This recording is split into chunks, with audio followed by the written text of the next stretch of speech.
Ibig sabihin, Mayor, malinaw na malinaw, hindi naintindihan ng pulis natin yung pagpapatupad ng batas at hindi nila alam ano ang intensyon ng batas. Alam nyo, kapatid, Captain De La Cruz, kung tama ang ginagawa ninyo, hindi ako makikialam eh. Mali ang ginagawa nyo eh. Nawawala yung public service. Intention lang po namin ay may patupad ng tama yung batas para hindi naman kawaawa. Katulad po nito, Mayor, natanggal sa trabaho dahil wala pong magamit na motorsiklo. Delivery rider po siya. So, ang laki, Mayor, ng dami. Okay, dito tayo. Dito.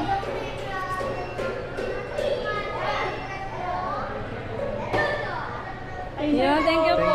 Thank you. Thank you po. Lagi sa palakpak.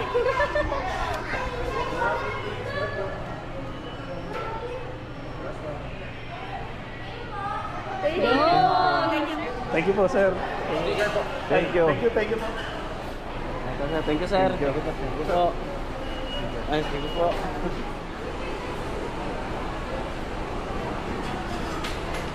Thank you, ha. Ano po? Brother. Ikaw ba yun? Opo. Oh, Sa picture idol. kami. Pre, sa idol. Brother. Okay. Thank you po. Thank you po. Idol, thank you po. Thank you po. Thank you po. Kami ni ma'am. Taga rito ka, ma'am. Opo. Brother, Sir. kami. Salamat po. Kita ko si Kermit. Thank you po, Kermit. Thank you po. Bigyan mo yung sticker si ma'am. Thank you po. Ingat po.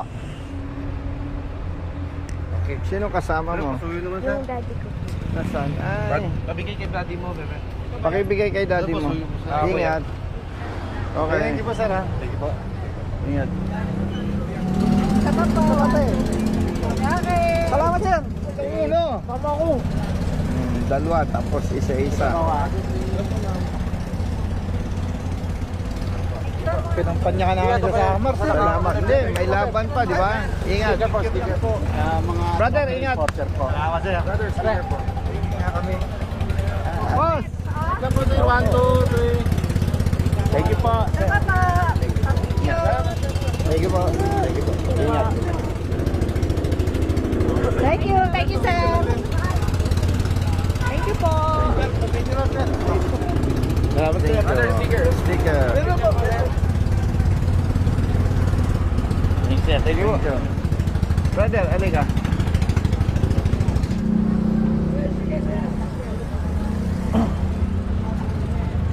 Thank you. Pasok tayo sa loob. Captain De La Cruz, good afternoon. Pwedeng makita yung ordinansa ninyo about muffler. Kim, patuwa mo yung papel na sa taas. Papasukin mo yung dalawang iyas. Kapatid, bakit hindi nakasulat ang pangalan? Ay, by the way, public service. Naka-record tayo, ha? Wala naman tayong pag-uusapang personal, eh. No? Public awareness. At ginagawa natin ito, iyas. Hindi lahat, pero maraming pulis. Mali ang ginagawa. Kawaawa naman yung mga motorista na nabibiktima ng maling pagpapatupad ng batas. Kaya natin binibidyo para kung pulis ka, hindi mo alam yung tamang ginagawa, matuto ka. Kung ikaw naman ay motorista, malaman mo rin yung tama at mali. And wala tayong binabiolate, Captain De La Cruz, dahil ito ay public service, public awareness. Nakita mo ba yung uniforme niya? Yung kay ma'am lang po yung natandaan ko na ano. Kasi po siya po yung... Kasama ka ba? Opo, siya. Oo, kasama ka. Nanghuhuli kayo ng motorsiklo na sinasabi nating malakas ang tambutso. Ang sabi niya, ang ginamit ng pulis mo, cellphone. Tama? Ito, naka-video, ano? Nag-video ka, ano? Anong ginagamit nyo talaga? Yung pong decibel meter. Tsaka Nasaan? Nasaan yung aparato natin? Yung aparato. Decibel meter, meron kayo? Yan. Hindi ito ang ginamit. Hindi po. Cellphone lang Yung po. sa cellphone po na. Kasi nung time po na yun, biglaan po kasi operation. Kaya nag-download na kami ng decibel meter. Hindi ito ang ginamit nyo. Hindi pa po. Sinong may sabi sa inyo na authorized yan? Meron, wala? Wala. Gumamit ba ang pulis ng triangle? Hindi rin po. Gumamit ng triangle ang pulis o hindi? Hindi po. Pero hindi naman po malapit na malapit yung... Hindi. Pulis ka. Hindi kasi pwede yung ginajustify natin yung mali. Hindi pwede, kapatid. Ang pulis may ibang estilo, ang enforcers may ibang estilo. Dahil ang lead agency, LTO, kung ano yung ginagawa nila, tutuladan lang natin. Alam nyo ba, kapatid, na base sa guidelines na ginagamit ng LTO, may triangle para matiyak yung angle at yung distance. Nadinig mo yon. Ikaw bilang criminologist, bilang opisyal ng pulis, sa palagay mo, tama na kung ano lang ang gusto ng pulis, yun ang gagawin natin. Yung hindi ninyo paggamit ng triangle na kung saan meron doong dimension, may angle na sinasabi, criminologist ka, technically, mali na yon. Pangalawa, cellphone. Hindi naman pwedeng gamitin mo ang cellphone personal use. Na subukan mo kung pasado yung motorsiklo mo, pero sa sound level, pero kung ang pag-uusapan, kapatid, ay enforcement, hindi acceptable yon. Hindi naman sinabi ng batas pwedeng gamitin ang cellphone. Hindi sinabi ng batas huwag ninyong sundin ang LTO, bahala na kayo, basta may distansya. Kasi paano natin sasabihin sa adjudication or sa IAS na nasunod yung sukat at saka yung angle? Ang modified Muffler, wala pa yung paglabag. Magkakaroon lang ng paglabag kung more than 99 decibels. At tiningnan ko yung Muffler niya, may video kasi ito, may ebidensya.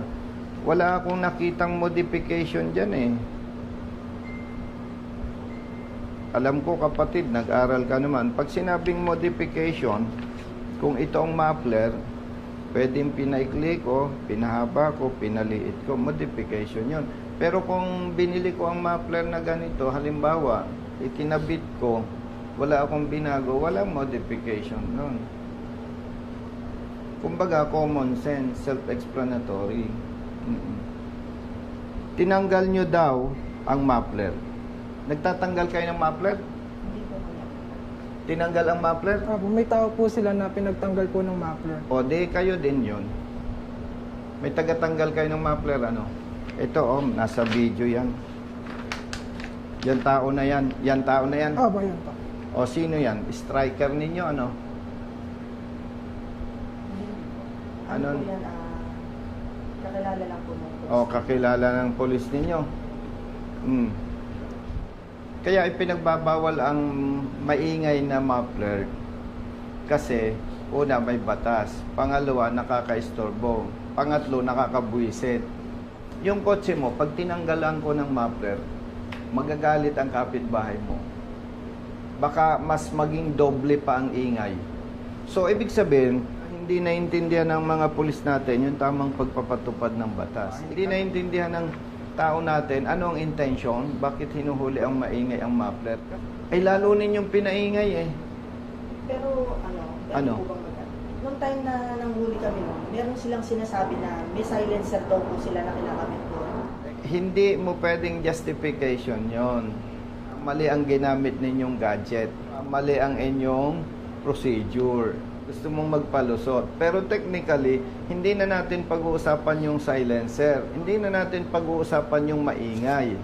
Technically, wala ka ng laban dun eh. Natanggal ka sa trabaho. Bakit? Hindi po ako nakapagbiyahe ng pagkatanggal po ng muffler. Ilang araw ka hindi nakabiyahe? Mag-1 month na po ngayon. O yan. Isipin mo, kapatid, natanggal sa trabaho. Saan ka nagtatrabaho? Sa Lazada po. Courier po. O, courier ng Lazada. Walang motorsiklong magamit. Wala siyang pamalit ng muffler. Alam nyo, kapatid, Captain De La Cruz, kung tama ang ginagawa ninyo, hindi ako makikialam eh. Mali ang ginagawa nyo eh. Nawawala yung public service. Tingin ko pa lang walang violation to eh. Hindi ito modified. Hindi mo naman pwedeng i-justify sa akin na talagang maingay. Kasi hindi nyo nasukat, hindi nyo nagawa ng tama. Nakakaperwisyo kasi. Kaawa-awang nabibiktima ninyo eh. Ang police, public service. Ito yung ordinansa ninyo. Sa probinsya po. So ito ang ginagamit ninyo. Tagapagpaganap, PNP, traffic enforcers, sangguniang barangay. Paglabag, unang paglabag 1,000, ikalawang paglabag 3,000, ikatatlo 5,000. Wala akong makitang sinasabi dito na magkumpiska kayo ng maplet. Ang nakita ko lang dito, mga multa. Baka hindi ko makita. Pakituro mo nga dyan sa ordinansa, alin yung sinasabi na magkumpiska kayo ng mapler. Baka hindi ko lang makita. Pumunta nga tayo sa munisipyo. Gaano kalayo ang munisipyo dito? Captain de la Cruz. Dito lang po sa taas, sa kabilang building. Walking distance. Pwede mo kami samahan? Tama ba?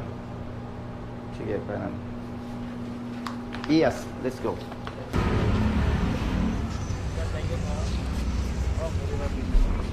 Sige. Thank you, thank you. Tara. Tatlo kami.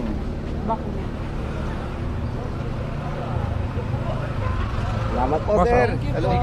Sir, sakto. Thank you. Ingat. Brother. Tayo sa Office ng Traffic Enforcement. Saan ang office? Sa taas po. Dito po. Anong floor? Second floor po. Sa bago na ano lang. Sige. Ay, sure, wala po sila dito. Walang Baka tao. po nasa... Saan ang admin?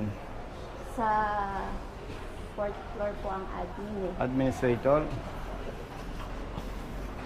Good afternoon. Balita. Anong office mo dito? GSO po. Sa GSO. GSO. Under ng GSO, brother, ang Traffic Management Office, no? Mayor's office po bali under ang traffic management. Ay, administrator ang nakakalam. Apo. Bali sa fourth floor. Fourth floor. May elevator po Hindi, lalakarin na natin. sige po, sir. Dalawang floors na lang eh. Diba? Thank you po. Yes. Excuse lang muna sa tropa.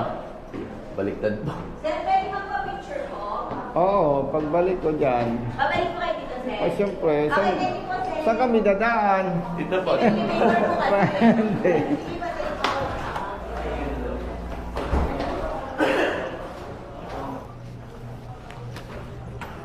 Mayor. Tama-tama, Mayor. May kasama lang po akong rider.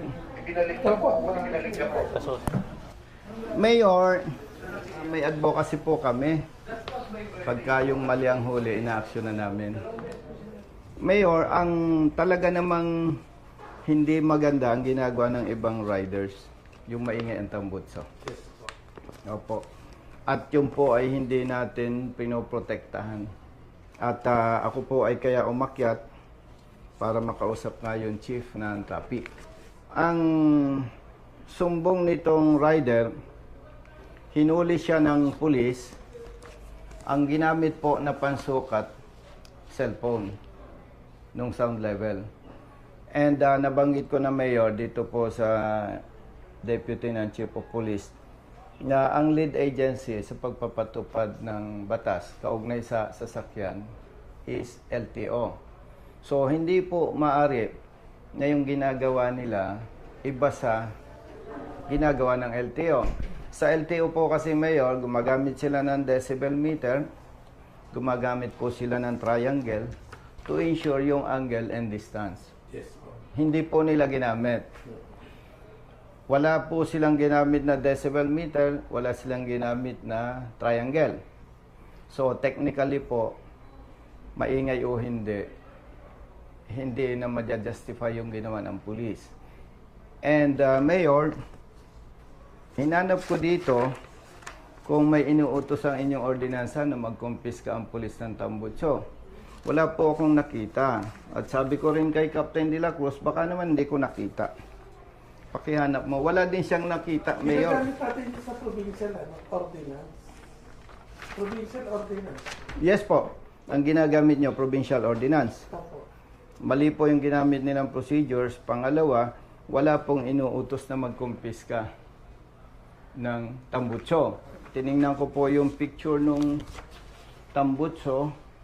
Walang paglabag ang rider, Mayor. May ginagamit po ang pulis, tagatanggal ng maplet. And ang hindi maganda, Mayor, hindi alam ng ibang pulis natin, ipinatutupad yung panghuhuli sa maplet na maingay kasi nakakabuisit sa public. Pero ang hindi po nila alam, pag tinanggal mo yung Tambutso, ay mas maingay pa. Opo. Ibig sabihin, Mayor, malinaw na malinaw, hindi naintindihan ng pulis natin yung pagpapatupad ng batas at hindi nila alam ano ang intensyon ng batas. Ang intensyon lang po namin ay may patupad ng tama yung batas para hindi naman kawaawa. Katulad po nito, Mayor, natanggal sa trabaho dahil wala pong magamit na motorsiklo. Delivery rider po siya. So, ang laki, Mayor, ng damage. Okay lang sana sa Mayor na maperwisyo sila kung may paglabag talaga at kung tama ang ginagawa ng pulis natin.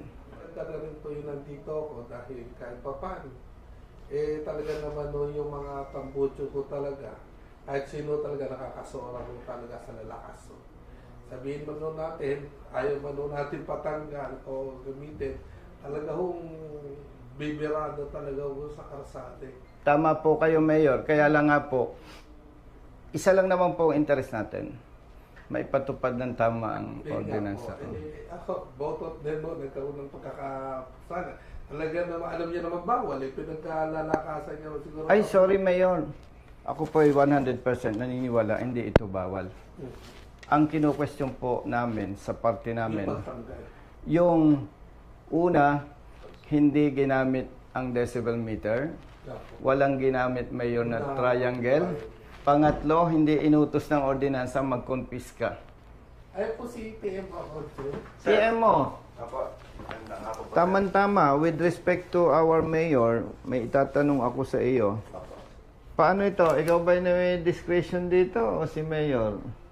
Ang protocol mayor, magko-contest siya para maimbestigahan properly. Sabi naman po kasi, pagka ho naman sila sumunod na, wini-wave ko na rin po yung Mayor, sabi ko nga po sa iyo, hindi pwedeng sabing may violation siya Hindi, kasi... kung sa mga case po na sa case. may mga violation. Opo, kung sumunod, Opo. na-waive. Opo. Hindi Opo. po namin dinina. But in this case, Mayor, very Itong clear. case nga na to, May mali sa ba pulis. magandang gawin? Mayor, with respect sa iyo at sa protocol, may due process. Ngayon, hindi ko po i-advise to na mag-contest, magkaroon ng hearing dahil malaki ang perwisyo. Ayos. Kaya bibigyan ko na lang po ng pangmulta. Kasi ayaw ko naman sabihin sa iyo, Mayor, naipakita ko sa iyo, mali ang trabaho ng pulis, paki-cancel mo. Hindi naman tama yon with respect to local government. Kung dadaan naman sa proseso, Mayor, ilang beses absent to. Kaya magbibigay na lang po ako ng pangmulta para ma-resolve na yung problema niya. And Mayor, dahil wala namang inutos na magkumpiska sila ng Tambutso, baka may request ko na ma-release yung Tambutso sa rider. Hindi po, bibigay po natin, tsaka i-wave to na lang siguro. I-wave na lang po. Ay, salamat po. Dahil winave ni Mayor yung 1,000, dadagdag ko na lang sa ibibigay sa'yo kasi wala kang trabaho. Chief, upo ka. Anong year ka nag-retire? Optional po, 22.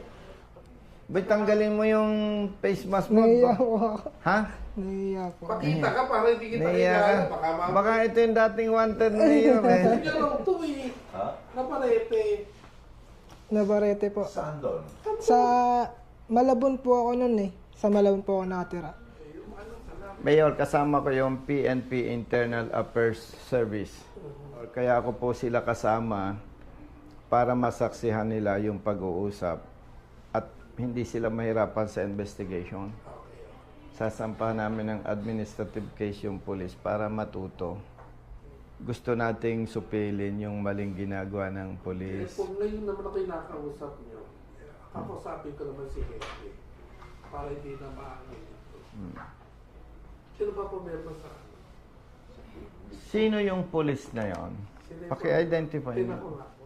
Sino ba pumirma sa ticket?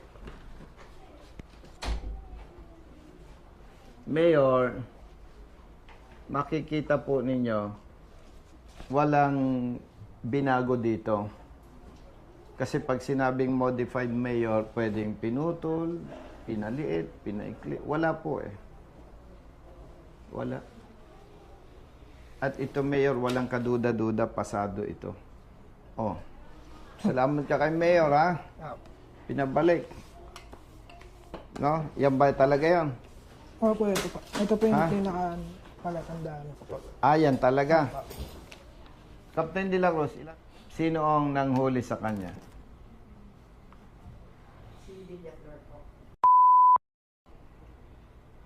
Anong ranggo niya? Patrolman. Bakit ang nakalagay sa ticket, patroller? Dapat, patrolman. Captain De La Cruz, mabuti yung pakinig mo. Kakasuhan dapat kita eh, tsaka yung tao mo. May nakikiusap si Mayor, wag kitang kasuhan. Bilang respeto kay Mayor, sa ngalan ng aming advocacy, hindi ko tatanggihan yung request niya. Kasi ang interest lang naman natin ay pigilan at supilin yung maling ginagawa ng pulis para iangat ang imahe ng kapulisan. At pangalawa, kaawa-awa ang mga nabibiktima katulad niya, isang buwan ang walang hanap buhay. Kaya, Mayor, yung pagdisiplina sa kanila, pagtitiwala ko po sa iyo. Apo, salamat po. At ito naman po ay ngayon pa lang po, after nito, matatawag ko na po si Henry. Yes, pagpapatupad. Patutupad ko na po talaga yung kanina. Yes po, salamat po. Pakitawagan si Hepe, ano kagad dito, ha? Kusap kami. Mayor, kayo na pambala. Thank you po.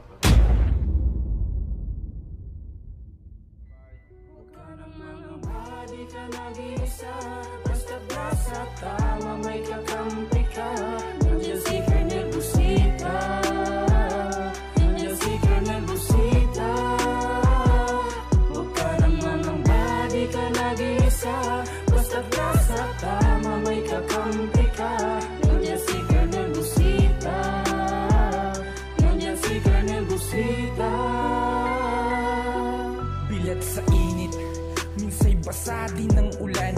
Pawis na gumuguhit sa mismo ring katawan. Kadalasang sumisingit, pagod nararamdaman. Ngunit diretso sa pagpihit, kumalaman ng tiyan. Bawat daan ng masikip, pinipilit malusutan. Marating lang ang lugar na dapat kong puntahan. Maihatid ng pagkain, serbisyong nakalaan. Para sa mga taong kailangan kong pagsilbihan. Napili kong hanap buhay, makipagsapalaran. Magdamag man sa daan, puyat man ay tatatagan. Para sa pamilya ko na laging nakaabang. Handa akong gawin lahat, mabuhay lang ng marangal. Kahit pa may sandaling tila ba natatapakan ng karapatan sa tuwing minsan ay nararanasan. Di patas na pagtingin ng ilang nanunungkulan. Mga taong abusado sa kimsa kapangyarihan. Huwag ka namang di ka nag-iisa, basta't nasa